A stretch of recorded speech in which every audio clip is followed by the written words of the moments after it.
Almighty Radio. Hello there, welcome. My name is Alex Ramirez, alongside my co-host Guillermo Cita, Albert Cita. This is 5-Round MMA. Today's show got a lot lined up for UFC Fight Night, Rumble versus Bader, UFC 193 also as well. But before we get started, our show is brought to you by our fine line of sponsors, the Rock and Green eco-friendly cleaning products, 5 Rounds Clothing Line, and of course the RMA Foundation, Rise Up Against Bullying. But before we start the show, gentlemen, weekly fantasy updates. How's it going? Good. Last week I think I've won every single league except for one of them, but I'm still like second to last in all of them. Yeah. So not too good. I had the roughest last week ever. I forgot to bench Mariota in 3 of my leagues. Can you believe that? Wow. That's a classic rookie mistake, man. Typical rookie. Classic. The other thing I wanted to say is 5-Round MMA has not 5-Round, 5-Round Clothing Line has their holiday special going on, or holiday they t-shirts do, yeah. out. So make sure to follow 5 Rounds on Twitter and Instagram at 5RoundsWear on Twitter, and then the website 5rounds.clothing got awesome deals. Got the nice knit hats for the winter coming up and stuff like Black that. Friday coming around the corner. There you go. So gentlemen, let's start today's show. You got UFC Fight Night in Sao Paulo, Brazil. They returned to Brazil, and guess who headlined? Vitor Belfort. It was a middleweight bout between him and Dan Henderson. So just thoughts on the card as a whole. It wasn't what I anticipated in terms of matchups, but did the card deliver? I mean, it was brutal knockout after brutal knockout. So, because the Clipper game was on at the exact same time. And honestly, I was flipping back to the Clipper channel, watching the Clippers for a while. But then I got to a point where it's like, man, these fights aren't even lasting long because it's a knockout. So I stayed tuned, to believe it or not. So even through the prelims, I stayed through the FS1 and then to the main card because it was great finishes. That you have to give praise for because, we sometimes some of the fans complain that, it's another draw or another decision. It was not finish after finish after finish. And now that kept me excited, kept me tuned in too. Yeah, so I want to focus on the main event and the co-main event. So let's start with the main event first. Vitor Belfort knocks out Dan Henderson with a head kick and then a flurry of punches that, not answered for Dan Henderson, so the fight was forced to be stopped. So now the biggest question now, Belfort says he has another title run in him, but I mean, is he pretty much now, whenever the UFC's in Brazil, we'll just put him out there now? Like how it was in the beginning? As long as it's in Brazil, I think he continues to have a career here in UFC. But at the same time, I mean, he already got his title shot against Chris Weidman, and I don't think he did enough for people to be like, okay, let's see that rematch. Yeah. The other thing is though I mean, it's like his third title. Yeah, but then he went. He was on TRT. He got off TRT. His fight with Chris Weidman was in Vegas without TRT, right? Yeah. So he passed all the drug tests and everything. So I think maybe just getting adjusted to it. If you saw against Dan Henderson, he was a lot more patient. I mean, like it seemed like he was just waiting for that. He still. It seems to me that he still has that power. So as he waited, because obviously the TRT probably helps in terms of shape and staying in shape and staying conditioned. It looked like he paced himself, found that opening, that devastating leg kick. So I think that could be his approach in that weight class. But as far as like title shots, you have guys like Jacare, Yoel Romero, Machida, even Luke Rockhold. Those guys are all ahead of him in terms of getting to Weidman first, right? Of course, but now Vitor Belfort just got a win over Dan Henderson. It was like 45 years old, though. Yeah, but still, I mean, like now you have, because Dan Henderson was still ranked somewhere in the top 15. Somewhere. So I mean, like it will still it'll elevate him to fight a top contender in the middleweight. I want to see him against another middleweight. Yeah, true. In Brazil, not in Brazil. Yeah. Out of Brazil, I don't know, but I think that would be the true test. If we see Vitor in a matchup outside Brazil, then... Yeah. So, co-main event, Glover Teixeira. I was kind of rooting for Patrick Cummins. Knocks him out in the second round of TKO. Patrick Cummins showed a lot of heart. But again, it's almost the same thing with Vitor Belfort. Glover Teixeira, where does he go now? I mean, yeah, you get a knockout win over Patrick Cummins, but where's Well, to me, Glover Teixeira is higher on the echelon in terms of ranking compared to Vitor Belfort. So it's funny, I even stuck around to watch the post. Yeah. I guess, and it made perfect sense. Gustafsson versus Glover Teixeira. So I think that would set up nicely. Yeah. But it really, if Gustafsson loses, he's out of the title. He's basically a gatekeeper. And same thing with Glover. If he loses, it's back down all the way to the bottom. And again, I feel like he's a gatekeeper as well. So I think it's really a gatekeeper. And then the winner is still, I think, has a viable chance against John Bone Jones. Yeah. Albert. But Teixeira, top contention well, anytime one, soon? I was really cheering for Patrick Cummins. Yeah. But I mean, he got really exposed in that fight. I think Patrick Cummins. Yeah, Patrick. Oh, yeah. like super exposed. I mean, Glover, I thought He's an elite level. Yeah. I think he picked it. He picked whatever he wanted to throw. He threw. Yeah. But with that said, I think I'm more excited about the future of what this happens. I mean, we get to see if Patrick enhances his striking. And to tell you the truth, I wouldn't give him an easy matchup. I'll go put him against another striker right off the bat. Well, he said too after like this fight's not gonna make me better. Yeah. So and when it comes to that, I'll prefer him seeing against another striker again. And as far as Glover Teixeira, I think that we'll see where Alexander Gustafsson is at in the division if he can't beat Glover Teixeira. I think they were supposed to face off before. Remember, Yeah, Gustafsson got hurt with the back, and all of a sudden, no, we're gonna put Gustafsson against Cormier, and then we'll do that. So I think it does make sense. Might as well have Teixeira and Gustafsson battle it out because, I mean, who else are going to fight each other, right? I mean, they're both, Gustafsson's coming off loss. Teixeira, though he lost to John Jones, it wasn't really an impressive performance. So I think people are still not really sold on Glover Teixeira as a title contender, right? Yeah, I don't think so either. But I mean, like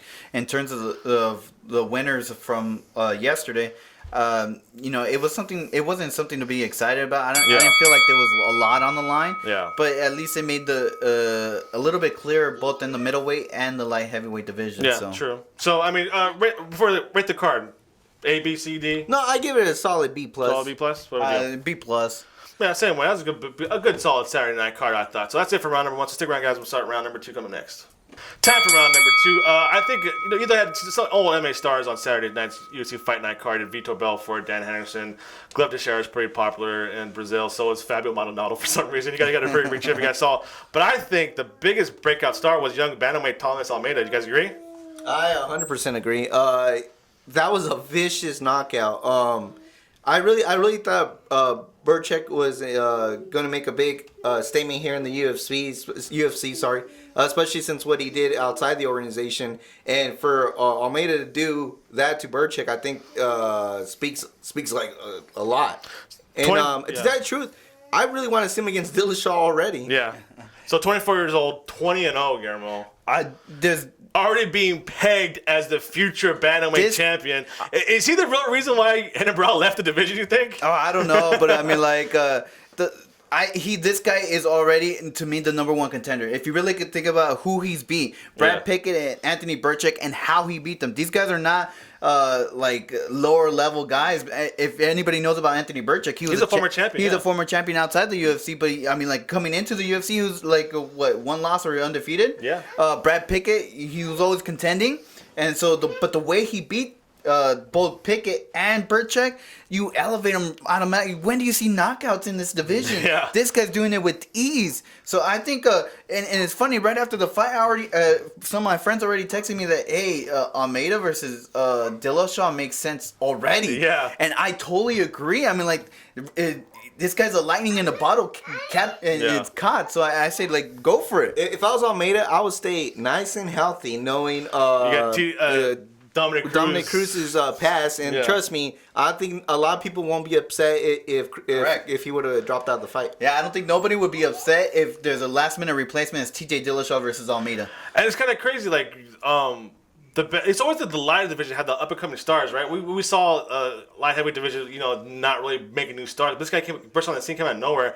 He's like you say, he's being pegged as the future of the bantamweight division. Do I dare say it's almost Henan Barrow-ish? Kind of out of nowhere, right? Yeah, a little bit. But to that point, history repeats itself. I think the lighter weight classes have more rising stars because when you're young, you can drop weight a lot easier. And you see when you get older, it's harder to drop weight, so you start going higher in the weight class. So I think that plays a little factor into it. But I mean, this guy again. I mean, he's coming out of nowhere. I mean, before his fight with Brad Pickett, no one really knew who he was. Yeah. In terms of the mainstream MMA. And you can tell too. Also, the UFC is doing too. They his 4 fights in the UFC. It's 2 fight night cards and then 2 pay-per-views. He was booked at UFC 189 and the UFC 186. Obviously, 189 was a McGregor card, so they know like okay, this kid has potential. Something. And then obviously he was on this fight night card because he's from Sao Paulo. It was in Sao Paulo, Brazil. They wanted him to give a show for his hometown fans. So it just got interesting. Like hopefully now you think pressure doesn't get to him, right? But these Brazilians seem to like thrive off of it. Well, if you talk about pressure, he had pressure against Brad Pickett. He was about to lose that fight, so he came through that adversity and knocked out Brad Pickett last minute. So, but also, what's it like to outside of the gym, where hey man, you're a champ, you're a future champ, you're gonna make a champ. You know what I mean? Like, you think that kind of gets you your train, or you think he's so focused, that type of fight that's so focused? You know until I see embedded, until I see something like that, I haven't seen this guy outside of the gym. I mean, outside of the octagon. So, it'd be interesting to see, his whole life, how he got where he's at. So, that. Yeah, I'm pretty sure when we see him in the co-main event or main event, we'll see that nice embedded on him. To tell you the truth, that's probably one of the best things I think UFC developed was the embedded. Not to get too sidetracked, but if you look at like HBO and all other stuff, I really do think UFC is head and shoulders above everybody when it comes to that embedded. So, Albert, I mean, obviously you say he should stay healthy just in case Cruz or Dillashaw get hurt, but you have a boy who's kind of hurt too, Rafael Assunção. He's currently ranked number 3 in the bantamweight division. So if you saw the fight yesterday, they showed who had the longest winning streak in that weight class, and Assunção had like a 7-fight win streak compared to Dillashaw 4 or 5 or something like that. But Almeida had a 4-fight winning streak in the UFC too. So I mean, like he's right behind everybody. So Assunção needs to stay healthy as well. I mean, you got guys right now ahead of him: Brian Caraway, you got Michael McDonald ahead of him, Uriah Faber, and Assunção. So those are guys maybe potential matchups who could. But I think the difference is I don't think none of the guys you just named will step up in a short notice. I think this kid will. To be young, 24. To be young, and 24. So that's it for round number 2. So stick around and talk about round number 3, Bader versus Rumble Johnson. Round number 3, Anthony Rumble Johnson versus Ryan Bader has made official. It's going to be the main event UFC on Fox card. This is kind of funny because Johnson actually called out Bader a couple weeks ago. Bader, no, I went for a title shot. But UFC's like, know what, Bader, we have better plans for you. Now you're going to face the Anthony Rumble Johnson. So, Bader's been harking for a title shot, at least get me a number contenders bout. Is this number contenders bout for you guys? Yes, it is, but I mean, like, what the UFC did is clearly send a message to Ryan Bader and Anthony Rumble. We don't want you anywhere near title contention. John Bone Jones is coming. So you guys figure it out. Who's gonna take the next title shot after Daniel Cormier versus John Bone Jones? That's pretty much what they said. So, but this is a number 1 contender fight. Yeah, I 100% agree. One, because Ryan Bader has one of the worst losses, I guess you can say, to John Jones. Yeah. And with that said, if John Jones comes back, you have to make the argument that you'll be able to match up with John Jones. Regardless if John Jones wins or not, you're going to have to go through him to get to the title shot, regardless. That's the way I see it. And Ryan Bader has everything to prove, again, even though he's on a good winning streak, whatever. But at the same time, too, Rumble Johnson, I think he is the clear number 3 guy in the light heavyweight division. I really do think that. I think I don't want to call him the gatekeeper, but that's what he is right now because he's the solid number 3 guy. I don't think there's nobody else in the light heavyweight division I can beat him. Number 3 other than the champion. No, I think like number 5 is a gatekeeper. Yeah, that's true. Yeah. And that's what I'm saying. I think other than John Jones and DC, I don't think anybody can come close to beating Anthony Rumble Johnson. But also, also to the fact that like Anthony Rumble Johnson is the only guy left that hasn't faced John Jones yet. And correct, and that's the other negative point of Ryan Bader. The thing is that he has a nice winning streak, and I totally agree he deserves a title shot. But you got to look back at his earlier losses, and they were devastating. Not only to John Bone Jones, to Glover Teixeira. Yeah. I mean, he has bad losses along the way. He loses pretty bad. And my point is that that's why he has to prove it. And to him, it's like, how many fights do I have to do until I prove that I've gotten better? But it's those how bad he lost, and he has to avenge those. I mean, I think at this point, even if he were to beat Anthony Rumble Johnson, I still need to see him against Glover Teixeira first before I see him against John Bone Jones. I mean, it's kind of bad because obviously remember that KO lost to Machida. KO lost, back in the day to John Jones. KO lost to Glover Teixeira. When he faces these strikers, it never ends up good for Ryan Bader, and people can just kind of smell it. It's in the air.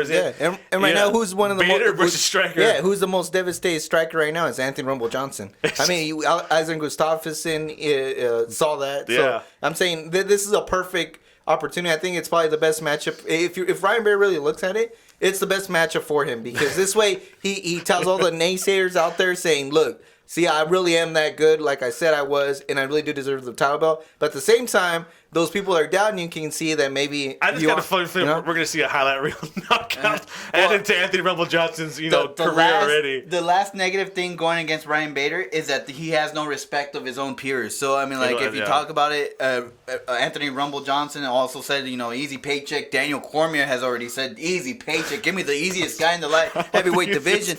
And we hear this from the fans. So what's our perspective of Ryan Bader? I think it's the thing is he's a grappler, a decision fighter. You can't be that in the light heavyweight division. That's a division that was made by knockout artists. The biggest stars in the division have all been from Chuck Liddell to Machida to John Jones to even Rashad Evans before he lost the title. They were all knockout artists. And you can't be grinding out decision victories. Whatever you need to win. That's my point of view. But you have a point because look at what happened to Phil Davis. He was almost exactly the same in terms of like grinding it out, decision, like Ryan Bader is. And look what happened to him. He literally had to go to a different not in that division, company. man. The light heavyweight and heavy division, you gotta be a knockout artist, man, to survive at least in the stardom, right, Albert? Yeah. It's funny because once you get to the light heavyweight, and like you said, heavyweight, I mean. Decisions are your worst nightmare. I mean, you better be. It better be like a war. Yeah. Because like Augustus versus because I mean, how many people have heavy hands in the light heavyweight division? Yeah. Let alone the heavyweight division. Yeah. So I mean, we'll see. I mean. And to give Ryan Bader some credit, he has heavy hands too. I actually like Ryan Bader, but it's kind of like he's been grinding. I don't see it's very. I can't see a clear picture where Ryan Bader gets the victory. I remember when Ryan Bader first came to the UFC, this guy was all over him just because of his name alone. Ryan, I mean, come on, Bader. Darth Bader. And he came out to the Imperial March right now. Yeah, come on, you gotta get credit right there and then. All right, so that's it for round number 3. We'll take a little break. But after the break, we're going to talk about UFC 193 and the circus sideshow that Bellator continues to put on, which actually should be fun to watch. Stick around, guys. All right, welcome back. Thanks for sticking around. Round number 4, Bellator did it again, guys. They had a super awesome card on Friday night with Bellator 145 Down Strauss versus Pitbull. They put on an awesome show. Down Strauss won the featherweight title again. Will Brooks retained his lightweight title. Michael Chandler knocked out David Rickles again. Bobby Lashley won. But that was kind of stolen. The thunder was kind of stolen from underneath them, or the rug was pulled underneath from those fighters there, because Bellator announced that in February they'd have a card where the main events would be Ken Shamrock versus Royce Gracie, and a co-main event of Kimble Slice versus a guy named Dada 5000. So there, I don't know what to say. There is a documentary out there. Hey, give us who Dada 5000 is, because I don't. So the lead singer from Smashing Pumpkins made a pretty good documentary on street fighting, and it kind of centered around a guy named Dada 5000 who used to roll with, I guess, Kimbo Slice back in the day. I guess he was like his bodyguard, his homie, whatever, and he kind of went when Kimbo was getting famous, he was there with him. Yeah. And then I guess he decided to go start his own thing. He became a fight legend in the streets too, and then he finally started being like an organizer instead. He was organizing the street fights instead of fighting in them. Yeah.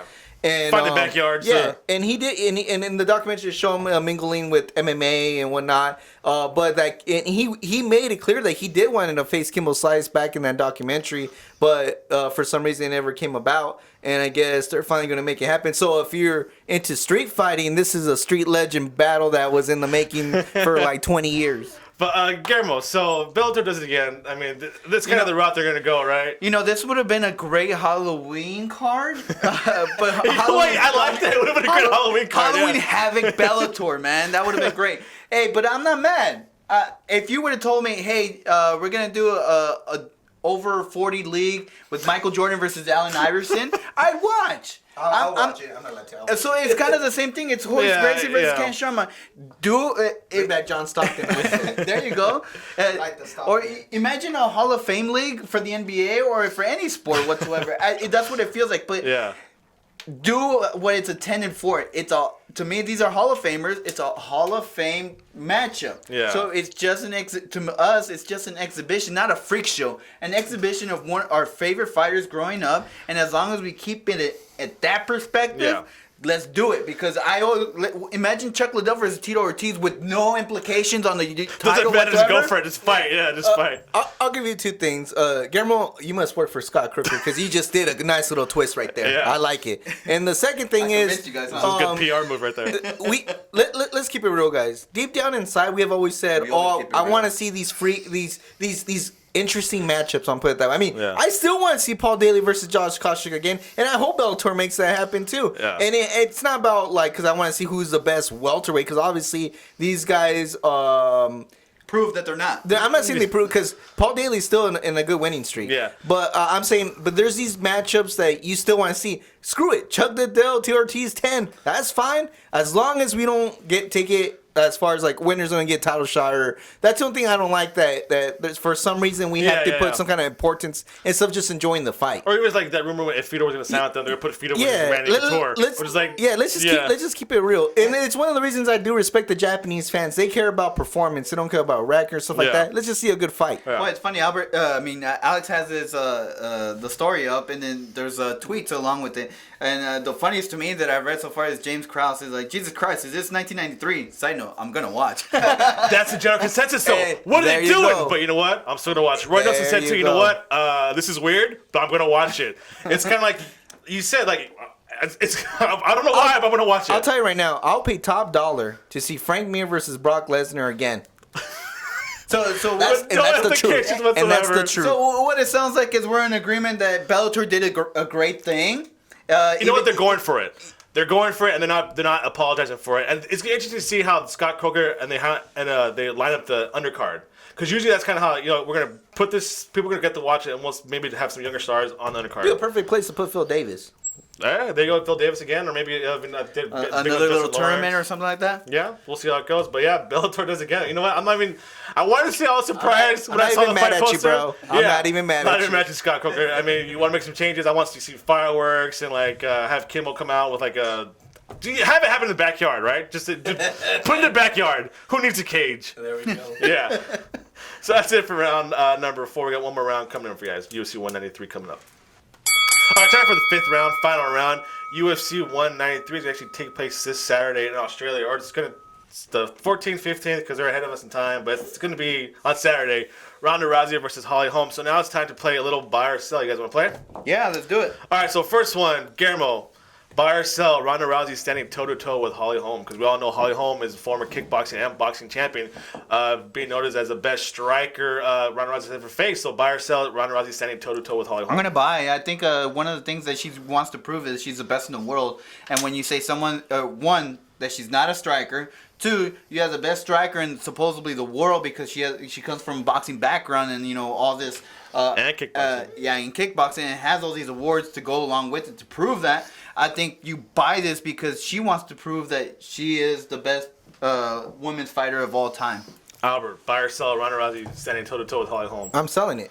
And I'll tell you why. And I'm probably going to eat my words later. But to tell you the truth, I think Ronda Rousey, what put her here was her judo and the ground game. It was not the striking. Even though she has had some good striking performance like the last bout. Yeah. I really do think Holly Holm's distance, and that's why I've been preaching all along, if you play that distance card and you control the pacing against Ronda Rousey, I think those are key factors that Holly Holm has. And I really do think if she's going to try to prove the strike, she might not be as good of a striker as she thinks she is. All right, so you are the resident boxing expert. I use that term loosely. So Please do. What kind of boxer do to be successful against Ronda Rousey? In and out, jab? No, it's as I said. It's keeping the distance, because obviously you don't want to get judo flipped. Yeah. That's one. And the second thing is pacing. I think Ronda Rousey flourishes when it's a fast-paced matchup. When there's less time to think, it's better for Ronda Rousey, I think. But if you slow down the pacing, I mean, really slow it down and keep that distance, I think you're going to be more surprised how good Holly Holm is standing up. We'll see. I mean, every time somebody... I always say that every time, too. Ronda Rousey has a habit of making everybody look pretty bad, right? Exactly, yeah. So, next one. Buy or sell, Joanna Jedrzejczyk and Valerie Verterno going the distance in their 5-round fight. Albert, buy or sell? I'm selling it because this is ending in the first or second round. 2 reasons.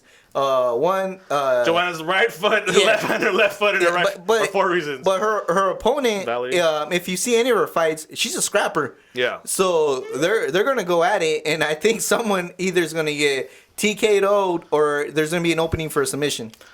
Buy or sell?